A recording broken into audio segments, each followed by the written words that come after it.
Hallo vriende, en baie welkom by vandag se oordeenking.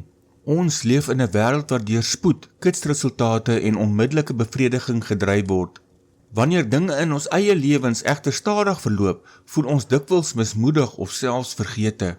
Maar wat is die vertraging nie 'n agteruitgang is nie, maar 'n voorbereiding? Vandag staan ons stil by 'n kragtige tema, vertrou God se proses. Ons skrifgedeelte vir vandag kom uit Spreuke 3 vers 5 tot 6, wat soos volg lees: Vertrou op die Here met jou hele hart en steun nie op jou eie insig nie. Ken hom in al jou weë, dan sal hy jou paaie gelyk maak. Wanneer ons hierdie bekende woorde van koning Salomo lees, is dit belangrik om dit te verstaan binne die konteks van die verbondsgod van Israel. Die Hebreëse werkwoord vir vertrou beteken letterlik om jou totale gewig op iets te laat rus, soos iemand wat homself hulpeloos op 'n rots neerwerp in die wete dat die rots onbeweeglik is en hom sal dra. Salomo waarsku ons om nie op ons eie insig te steun nie.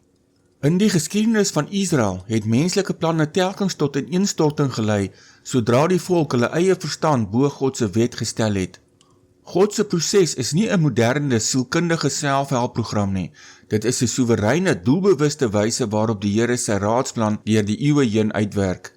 Om God se proses te vertrou, beteken om te erken dat hy die argitek van tyd en omstandighede is. Om hom te ken in al jou weë, impliseer 'n intieme, daaglikse erkenning van sy gesag. Wanneer die skrif sê hy sal jou paaie gelyk maak, beteken dit histories nie 'n lewe sonder hindernisse nie, maar wel dat God elke struikelblok wat sy goddelike doel in jou lewe teestaan, op sy eie perfekte tyd sal verwyder. Soms is die proses self die antwoord.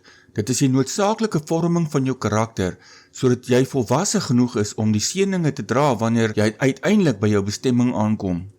Hier is 'n skriftuurlike feit om onsself aan te herinner.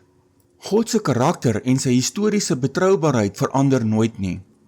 In Maleagi 3 vers 6 verklaar die Here, want ek, die Here, het nie verander nie.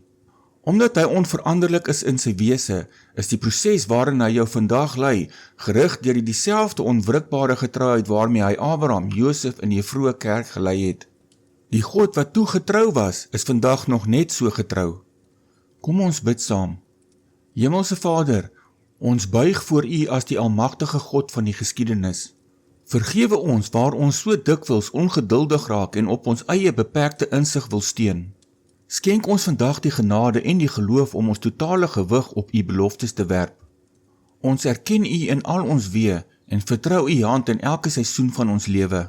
Rig U ons voete op die pad wat U vir ons voorberei het. Ons vra dit in die wonderlike naam van die Here Jesus Christus. Amen.